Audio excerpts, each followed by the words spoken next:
Supreme court के outgoing chief justice काजी फायज ईसा का farewell हुआ। इस फेयरवेल में 5 जजेस ने शिरकत नहीं की। Justice Mansoor Ali Shah, justice Munib Akhtar, justice Ayesha Malik, justice Shahzad Ahmed Khan और जस्टिस अतहर मिनल्ला। आइन में तरमीम और नए कानून से पहले justice Mansoor Ali Shah chief justice बनने के लिए नेक्स्ट इन लाइन थे।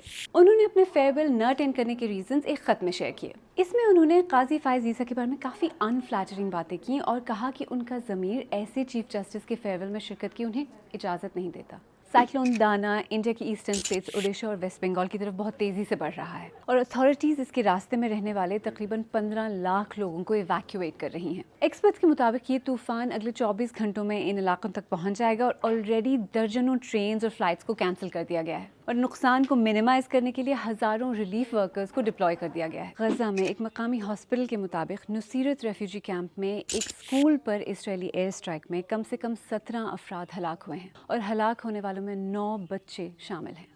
इसराइल ने कहा है कि उसने हमास के एक कमांड सेंटर को निशाना बनाया था जिससे दहशतगर्द इस्तेमाल कर रहे थे। दूसरी तरफ लेबनान में एक बिल्डिंग पर इसराइली एयर स्ट्राइक में 3 जर्नलिस्ट मारे गए हैं। लेबनान ने इसे एक वॉर क्राइम करार दिया है। इसराइल ने अब तक इस इंसिडेंट पर कोई कमेंट नहीं किया है, लेकिन प्रीवियसली वो इस तरह के इंसिडेंट्स को डिनाई करता रहा है। आजकल सामोआ में कॉमनवेल्थ समिट हो रही है। इसमें ब्रिटेन के किंग चार्ल्स ने कहा है कि कोई भी माजी को बदल नहीं सकता। वो कल परसों की नहीं बल्कि बरतानिया के कॉलोनियल पास्ट की बात कर रहे थे, जिसमें स्लेवरी और स्लेव ट्रेड से बनाया जाने वाला बरतानिया का मुस्तकबिल भी शामिल है। किंग चार्ल्स के इस बयान से पहले कुछ कॉमनवेल्थ लीडर्स ने कहा था कि बरतानिया को स्लेव ट्रेड में अपने तारीखी रोल की वजह से इन ममालिक को फाइनेंशियल कॉम्पनसेशन देनी चाहिए। पिछले साल यूनिवर्सिटी ऑफ वेस्ट इंडीज की एक रिपोर्ट में कहा गया था कि स्लेव ट्रेड के बदले सिर्फ 14 कैरेबियन कंट्रीज के $23 ट्रिलियन बनते हैं जो यूके को उन्हें देने चाहिए।